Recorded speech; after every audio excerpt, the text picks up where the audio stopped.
સમાચારો જોઈએ વિસ્તારથી તો ખેડબ્રહ્મા તાલુકાના ICDS સંચાલિત શહેરની આંગણવાડીના ટોયલેટના પોલાણમાંથી સાપની કાચલી નીકળતા વાલીઓમાં ફફડાટ ફેલાયો।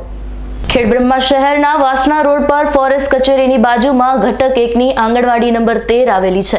તે આંગણવાડીના પાછળના ભાગે બાવળિયા તથા વનસ્પતિઓ ઉગી નીકળેલ હતી, જે બિનજરૂરી ઉગી નીકળેલ વનસ્પતિ જાડી ઝાંખરા JCB દ્વારા સાફ સફાઈ કરતા પાણીનું કનેક્શન તૂટી ગયેલ હતું। પાણીનું કનેક્શન રિપેર કરતા આંગણવાડીની અંદર આવેલા ટોયલેટ ખોલતા અંદર પોલાણ થયેલું હતું, જેની ટાઇલ્સ ખસેડતા નીચે પોલાણ ઉપર જ આશરે 5 ફૂટની સુકાઈ ગયેલ સાપની કાંચળી જોવા મળી, જેથી કાર્યકર સોનલબેને સુપરવાઇઝર ને જાણ કરતા તાત્કાલિક આંગણવાડી સુપરવાઇઝર કિરણબેન મિસ્ત્રી દોડી આવ્યા હતા, સ્થળ પરિસ્થિતિથી વાકેફ કર્યા હતા।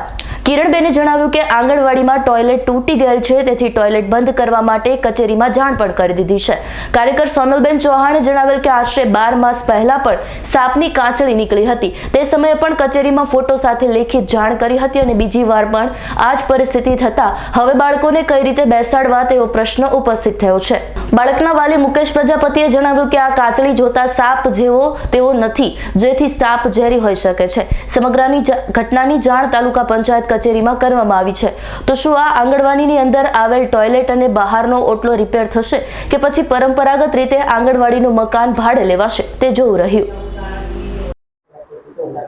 સાહેબ, આજે આ બીના બની એ પહેલા પણ આવું જ બન્યું હતું। પહેલા પણ સાપની કાચલી 10 થી 10 મહિના પહેલા નીકળી હતી। એ ફોટોકોપી સાથે મેં ઓફિસમાં જાણ કરી હતી લેખિતમાં કે આવું બીના બની છે, અને એ પછી આ ફરી વાર આજે આવું નીકળ્યું। મને તો બીક લાગે છે પહેલી વાત તો કે બાળકોને કઈ રીતે અમારે બેસાડવા અહીંયા એવું થાય છે। લેખિતમાં એ વખતે બીના બની એ વખતે કરી હતી ને, જેટલી વાર અમે મીટિંગ ભેગી થયા હતી તો હું મૌખિકે કહું કે અમારે રિપેરિંગ નું કંઈક કરો એમ। 8,500 ગ્રાન્ટ હમણાં ફાળવી છે, 8,500 માં મારે શું રિપેર કરાવવાનું? શૌચાલય કરાવવું કે ઓટલો કરાવવો કે બારકોટ કરાવવો? રોડ છે, રોડ આગળ બાળકોનું જોખમ કેટલું? મારું નામ મુકેશભાઈ સાહેબ। મારો છોકરો આંગણવાડી 13 જે કચ્છી સમાજવાડીની બાજુમાં ફોરેસ્ટ ઓફિસની બાજુમાં છે, બરાબર, અહીંયા મારા છોકરાને લેવા આવ્યો। દરવાજા જોડે મેં સાપની કાંચલી જોઈ। આ વસ્તુ મેં 8-9 મહિના પહેલા પણ જોઈ હતી, મેડમને રજૂઆત કરી હતી। મેડમ કે અમે આગે કમ્પ્લેન કરીશું, બરાબર, પણ હજી એનો કોઈ નિર્ણય આવ્યો નથી। એક સાપની કાંચલી એટલે કંઈ નોર્મલ વસ્તુ નથી।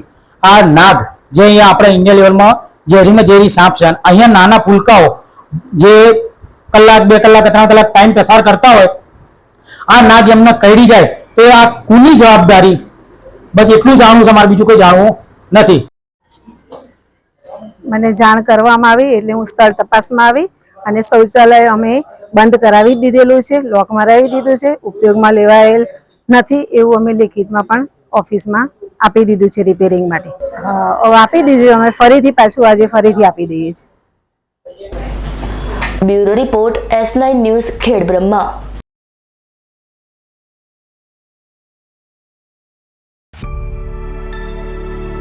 અમારી તમામ માહિતીથી અપડેટ રહેવા માટે જોડાયેલા રહો S9 ન્યૂઝ સાથે।